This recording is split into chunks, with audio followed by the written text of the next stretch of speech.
The Greatness of the Buddha. Chapter 1.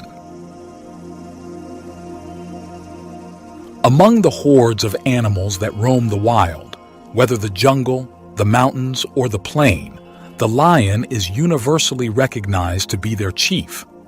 The living embodiment of self-possessed power, he is the most regal in manner and deportment, the mightiest, the foremost with respect to speed, courage, and dominion.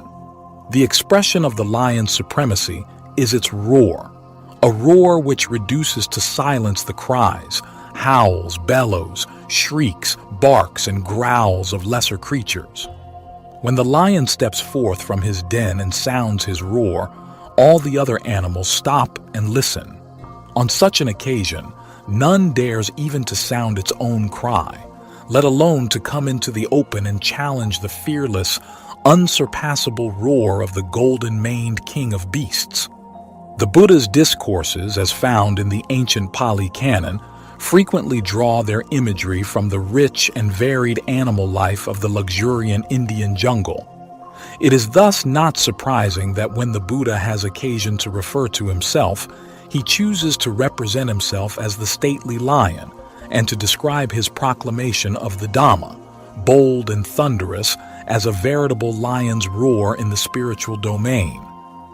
The Majjhima Nikaya, the collection of middle-length discourses, contains 2 suttas which bear this metaphor in their title. These 11 and no 12 in the collection, are called respectively the Shorter Discourse on the Lion's Roar and the Great Discourse on the Lion's Roar. The variation in their titles, signaled by the Pali words Kula, minor, and Maha, great, evidently refers at one level to their different lengths, the one being 4 pages in the Pali, the other 16. At another level, these different designations may allude to the relative weight of the subject matter with which they deal, the Great Discourse being a rare revelation by the Buddha of his exalted spiritual endowments and all-encompassing knowledge, which entitle him to roar his lion's roar in the assemblies of human beings and gods. Still, both suttas, as their controlling image suggests, are of paramount importance. Each delivers in its own way an eloquent and inspiring testimony to the uniquely emancipating nature of the Buddha's teaching and the peerless stature of the teacher among the spiritual guides of humanity.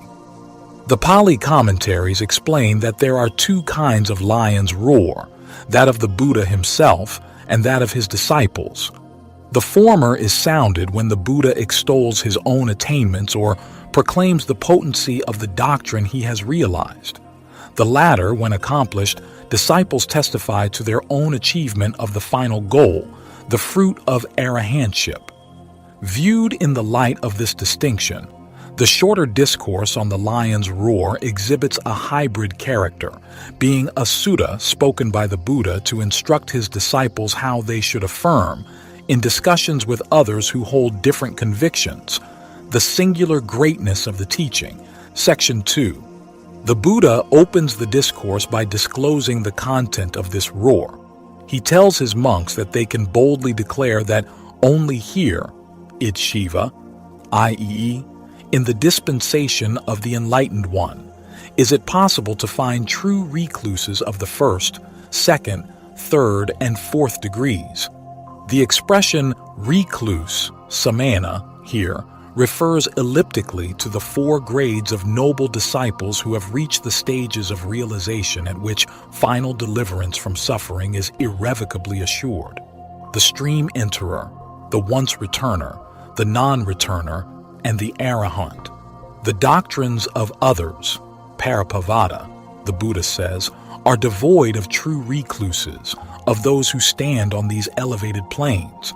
In order to understand this statement properly, it is important to distinguish exactly what the words imply and what they do not imply. The words do not mean that other religions are destitute of persons of saintly stature.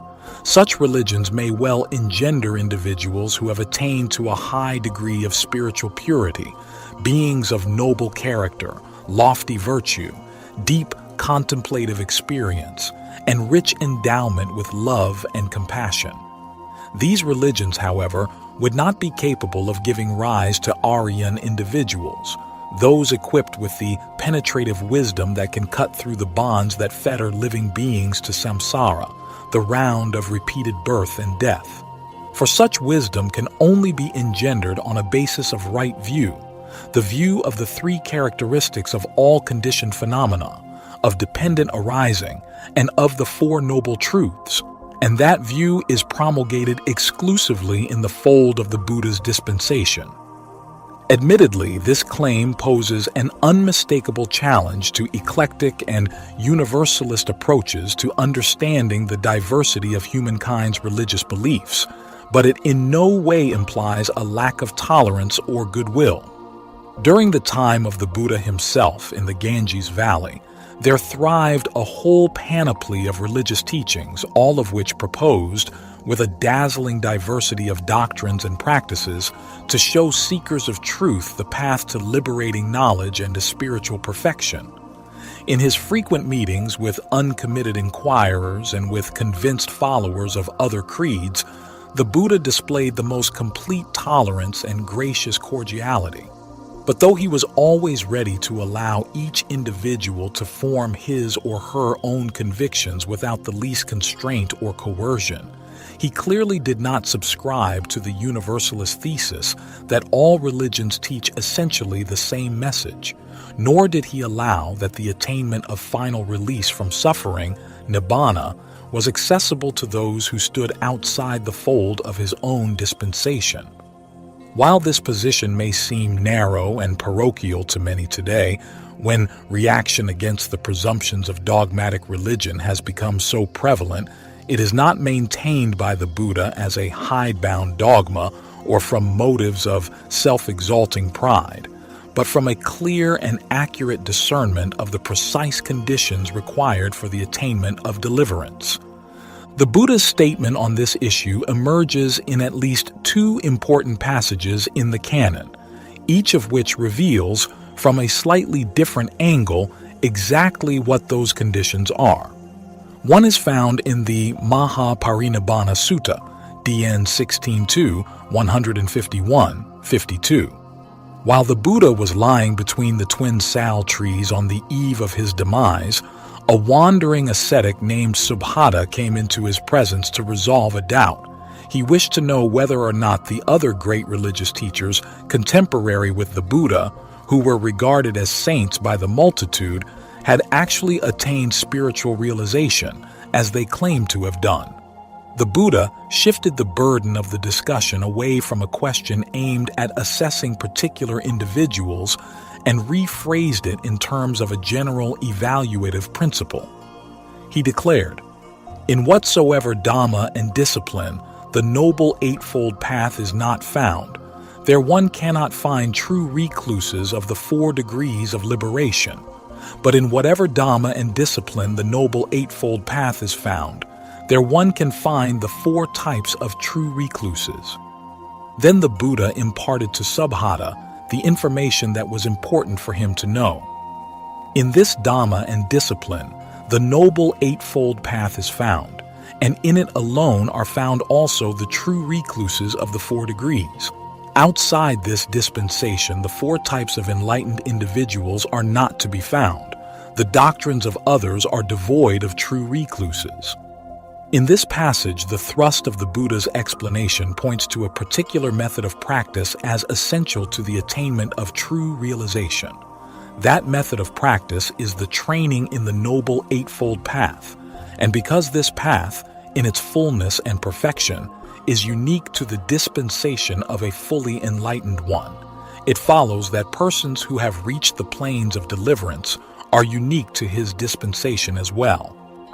In the shorter discourse on the lion's roar, the reason for the Buddha's exclusivistic claim does not focus upon practice, but upon doctrine, upon the understanding of the nature of reality that separates his own Dhamma from all other attempts to comprehend the human situation.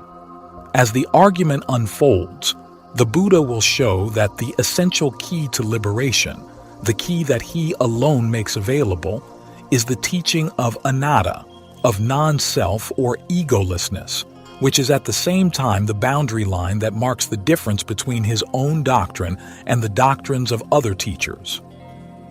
Sections 3-4. After announcing the lion's roar in section 2 in the next section, the Buddha begins to construct an imaginary dialogue between the wanderers of other sects, i.e., the proponents of the rival religious systems, and his own ordained disciples, the bhikkhus. In the first stage of the discussion, the wanderers ask the bhikkhus about the grounds on which they advance their seemingly sweeping claim. The Buddha advises the monks that they should answer by mentioning 4 reasons: that they have confidence in the teacher, they have confidence in his teaching, they have fulfilled the precepts of training, and their co-religionists, both monastic and lay, live together in cordial harmony. The wanderers, however, do not remain satisfied with this answer, but join issue with the bhikkhus by pointing out that the 4 reasons that the Buddhists have offered are also found in their own sects.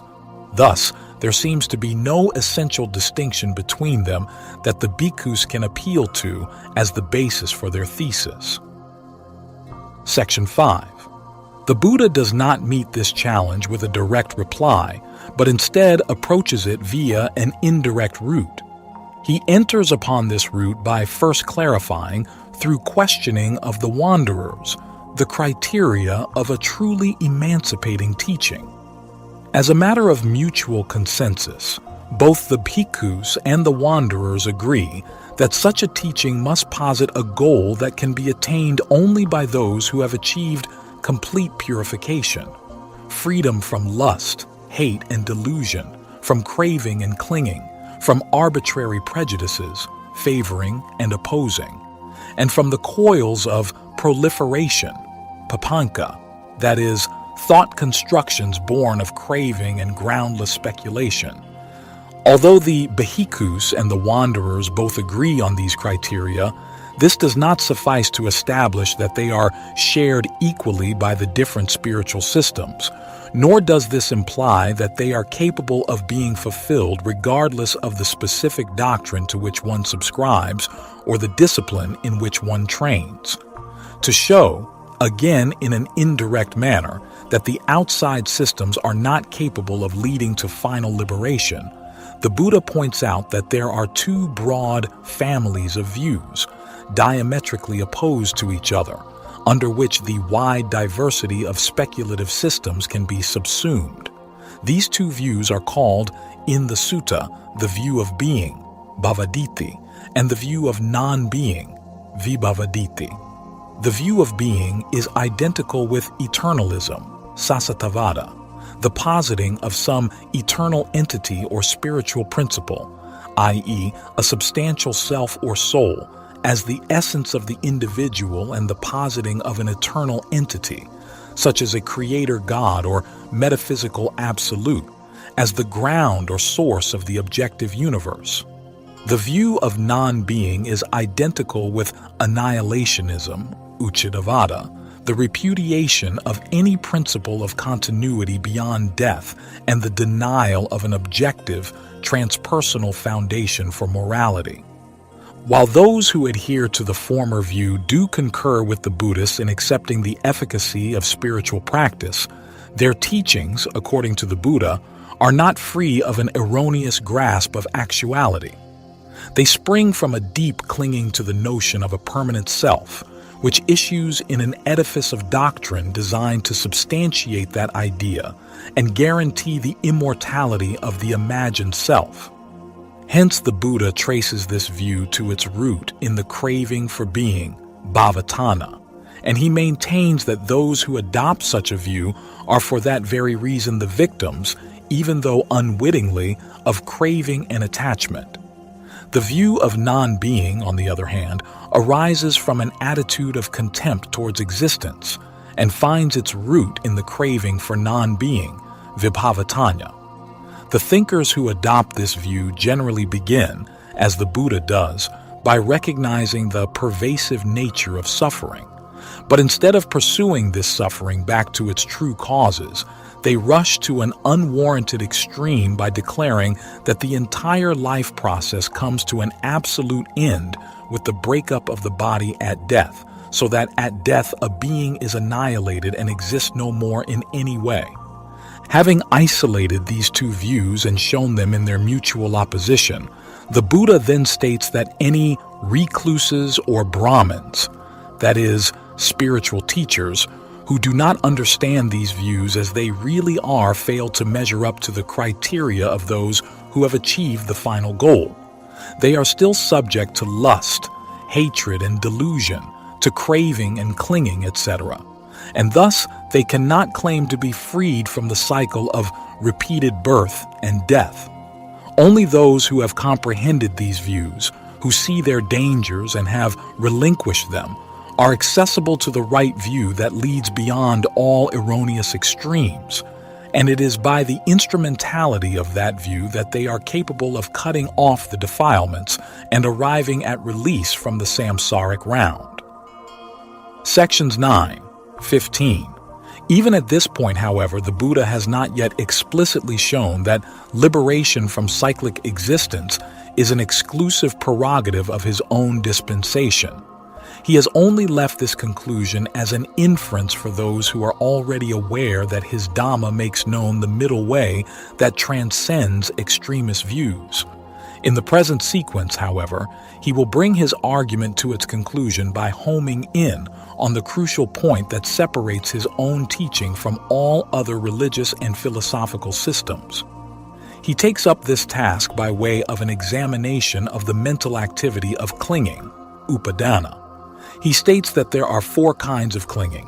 1. Clinging to sense pleasures. 2. Clinging to speculative views regarding the self and the world. 3. Clinging to rules and observances, that is, to external rules, rituals, and austerities in the belief that they lead to liberation. 4. And clinging to a doctrine of self, that is, to a view of a truly existent self.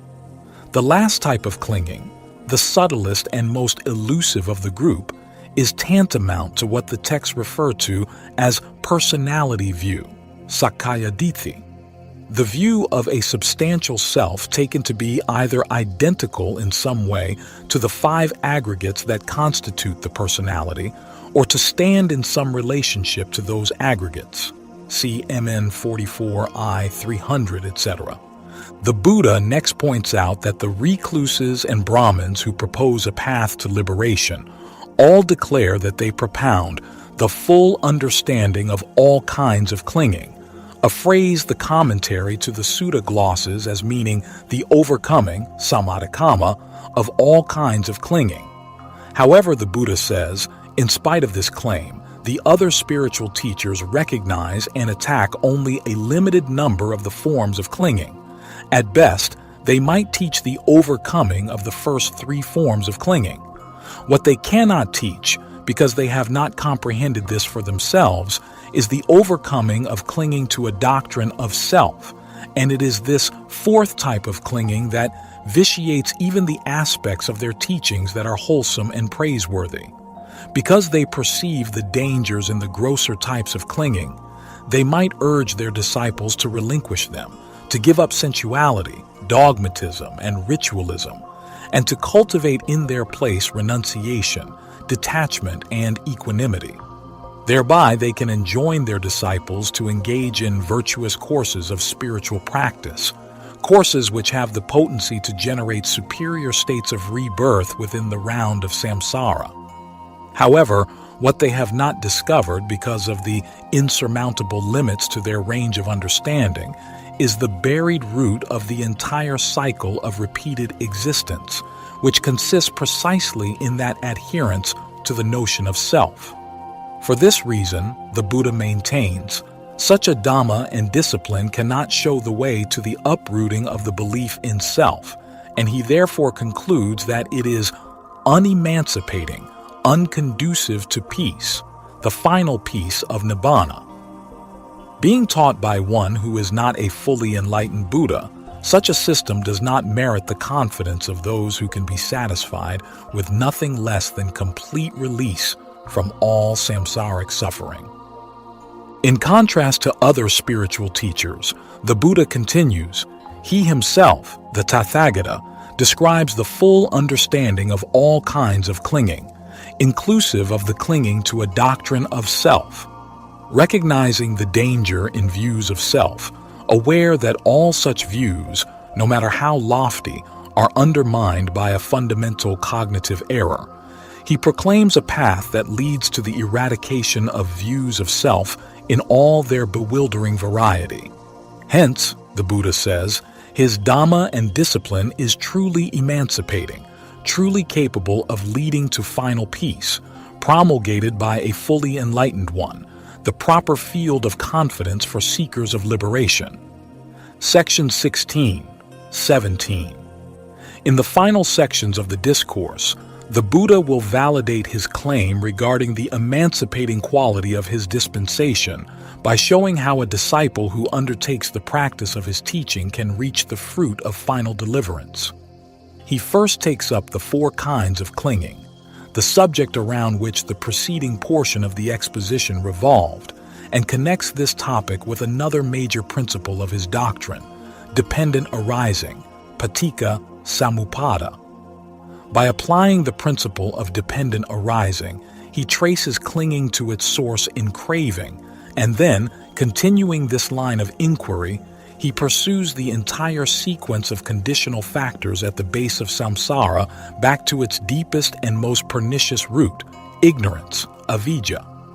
In the final paragraph, he introduces a bhikkhu who arrives at the culmination of the path, one who develops wisdom to the fullest extent, abandons all ignorance, and arouses the liberating knowledge. Such a one no longer clings through any kind of clinging. He has eradicated all 4 types of clinging, including the clinging to a doctrine of self, and with their eradication has attained the final goal, the personal realization of nibbana right in this very life. Majjhima Nikaya, No. 11. The shorter discourse on the lion's roar, Kula Sihanada Sutta. Thus have I heard. On one occasion the Blessed One was living at Savatthi in Jeddah's Grove, Anathapindika's park. There he addressed the bhikkhus thus, Bhikkhus. Venerable Sir, they replied. The Blessed One said this, Bhikkhus, only here is there a recluse, only here a second recluse, only here a third recluse, only here a 4th recluse. The doctrines of others are devoid of recluses. That is how you should rightly roar your lion's roar. It is possible, bhikkhus, that wanderers of other sects might ask, but on the strength of what argument, or with the support of what authority, do the venerable ones say thus? Wanderers of other sects who ask thus may be answered in this way.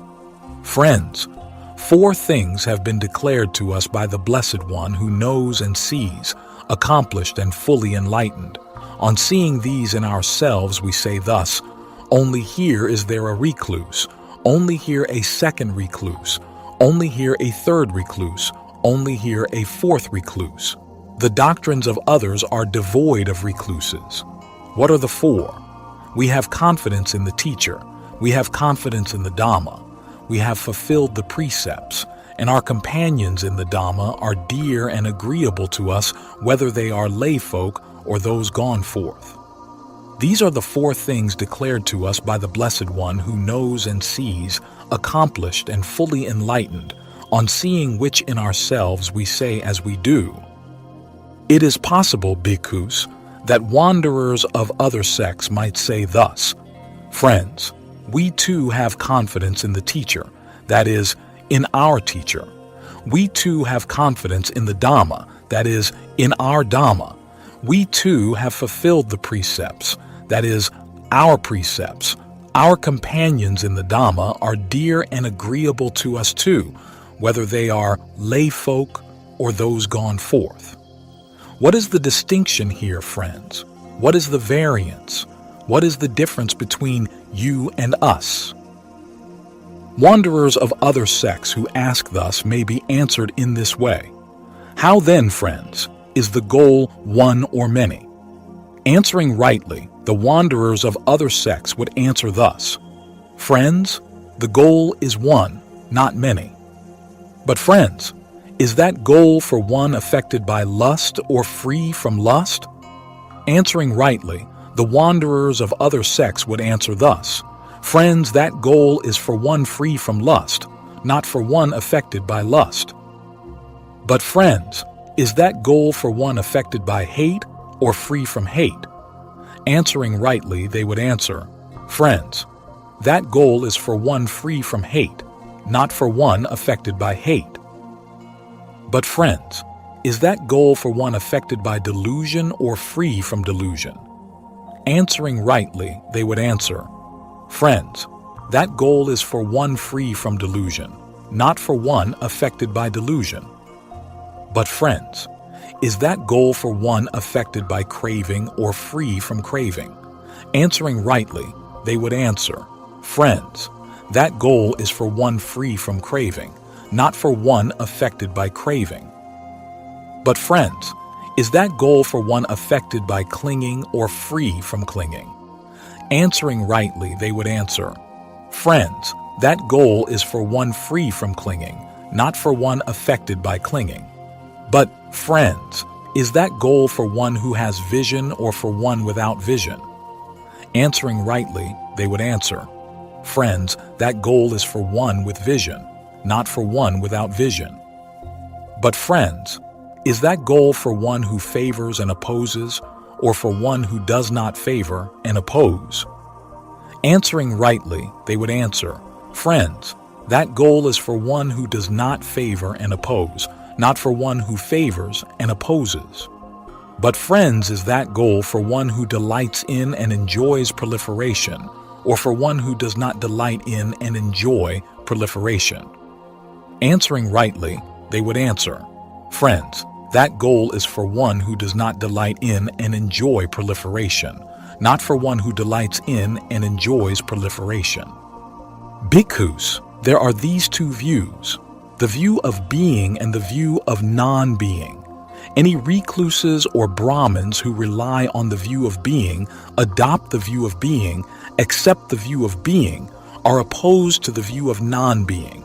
Any recluses or Brahmins who rely on the view of non-being, adopt the view of non-being, accept the view of non-being, are opposed to the view of being. Any recluses or Brahmins who do not understand as they actually are the origin, the disappearance, the gratification, the danger, and the escape in the case of these two views are affected by lust, affected by hate, affected by delusion, affected by craving, affected by clinging, without vision, given to favoring and opposing, and they delight in and enjoy proliferation. They are not freed from birth, aging and death, from sorrow, lamentation, pain, grief, and despair. They are not freed from suffering, I say. Any recluses or Brahmins who understand as they actually are the origin, the disappearance, the gratification, the danger, and the escape in the case of these two views are without lust, without hate, without delusion, without craving, without clinging, with vision, not given to favoring and opposing, and they do not delight in and enjoy proliferation. They are freed from birth, aging, and death, from sorrow, lamentation, pain, grief, and despair. They are freed from suffering, I say. Bhikkhus, there are these four kinds of clinging. What for? Clinging to sensual pleasures, clinging to views, clinging to rules and observances, and clinging to a doctrine of self. Though certain recluses and Brahmins claim to propound the full understanding of all kinds of clinging, they do not completely describe the full understanding of all kinds of clinging. They describe the full understanding of clinging to sensual pleasures without describing the full understanding of clinging to views, clinging to rules and observances, and clinging to a doctrine of self.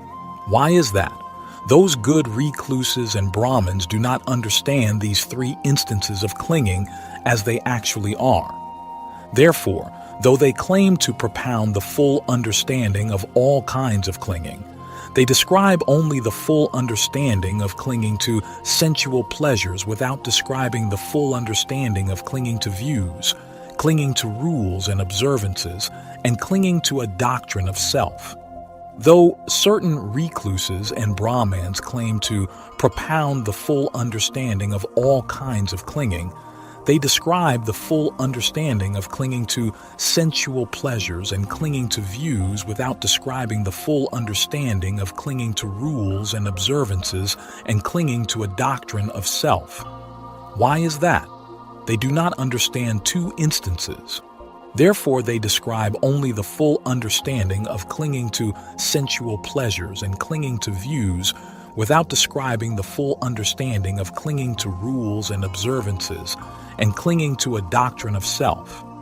Though certain recluses and Brahmins claim to propound the full understanding of all kinds of clinging, they describe the full understanding of clinging to sensual pleasures, clinging to views, and clinging to rules and observances without describing the full understanding of clinging to a doctrine of self. They do not understand one instance. Therefore, they describe only the full understanding of clinging to sensual pleasures, clinging to views, and clinging to rules and observances without describing the full understanding of clinging to a doctrine of self. Bhikkhus, in such a dhamma and discipline as that, it is plain that confidence in the teacher is not rightly directed, that confidence in the Dhamma is not rightly directed, that fulfillment of the precepts is not rightly directed, and that the affection among companions in the Dhamma is not rightly directed. Why is that? Because that is how it is when the Dhamma and discipline is badly proclaimed and badly expounded, unemancipating, unconducive to peace, expounded by one who is not fully enlightened. Bhikkhus, when a Tathagata, accomplished and fully enlightened, claims to propound the full understanding of all kinds of clinging, he completely describes the full understanding of all kinds of clinging. He describes the full understanding of clinging to sensual pleasures, clinging to views, clinging to rules and observances, and clinging to a doctrine of self. Bhikkhus, in such a Dhamma and discipline as that, it is plain that confidence in the teacher is rightly directed, that confidence in the Dhamma is rightly directed, that fulfillment of the precepts is rightly directed, and that the affection among companions in the Dhamma is rightly directed. Why is that? Because that is how it is when the Dhamma and discipline is well proclaimed and well expounded, emancipating, conducive to peace, expounded by one who is fully enlightened. Now, these four kinds of clinging have what as their source, what as their origin, from what are they born and produced. These four kinds of clinging have craving as their source, craving as their origin. They are born and produced from craving. Craving has what as its source? Craving has feeling as its source. Feeling has what as its source? Feeling has contact as its source. Contact has what as its source? Contact has the sixfold base as its source. The sixfold base has what as its source? The sixfold base has mentality materiality as its source. Mentality materiality has what as its source? Mentality materiality has consciousness as its source. Consciousness has what as its source? Consciousness has formations as its source. Formations have what as their source? Formations have ignorance as their source, ignorance as their origin. They are born and produced from ignorance. Bhikkhus, when ignorance is abandoned and true knowledge has arisen in a bhikkhu, then with the fading away of ignorance and the arising of true knowledge, he no longer clings to sensual pleasures, no longer clings to views, no longer clings to rules and observances, no longer clings to a doctrine of self. When he does not cling, he is not agitated. When he is not agitated, he personally attains nibbana. He understands, birth is destroyed, the holy life has been lived, what had to be done has been done, there is no more coming to any state of being. That is what the Blessed One said. The bhikkhus were satisfied and delighted in the Blessed One's words.